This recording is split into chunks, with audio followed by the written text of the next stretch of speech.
Subscribe कीजिए बीना के अवधि गीत चैनल को और बेल आइकन को दबाइए हमारी वीडियो सबसे पहले देखने के लिए। सखी हो श्याम गए मधुबनवा, कब के लिखे अवनवाना।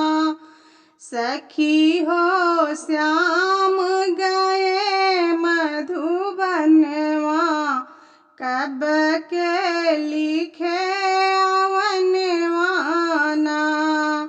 आषाढ़ मास देव घन घन बरसे, सावन रिम झिम बरसे ना। भादो बिजली तड़ी तड़ तड़ के, कैसे निकली अगनवाना।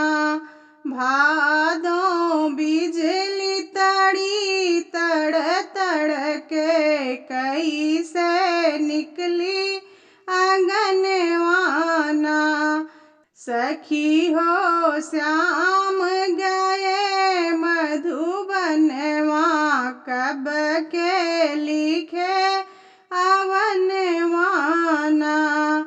कुआर मास में बरखा बुढ़ानी, कार्तिक दीपक लसनवाना। अगहन मास हमें न सोहावे, सब सखी चली गवनवाना। अगहन मास हमें न सोहावे, सब सखी चली गवनवाना। सखी हो श्याम गए मधुबनवा, कब के लिखे अवनवाना।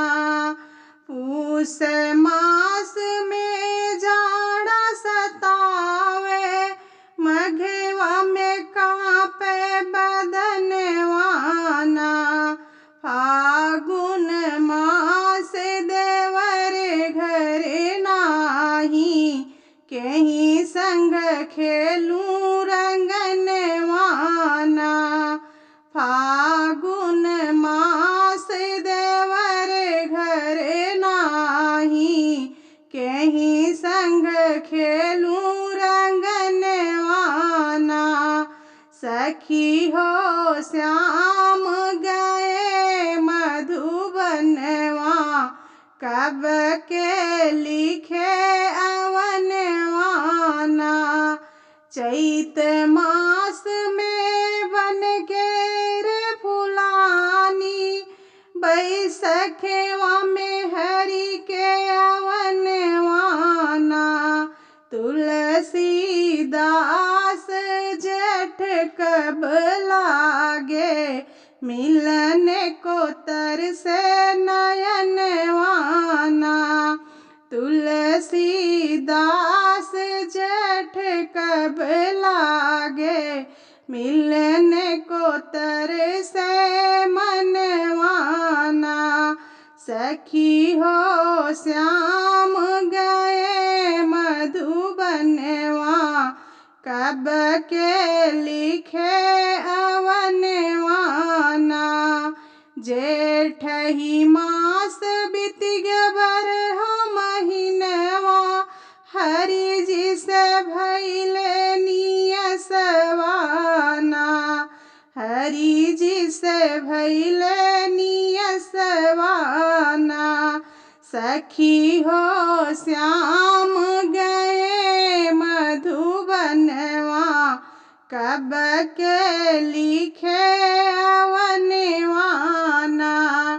सखी हो श्याम गए मधुबनवा, कब के लिखे अवनवाना।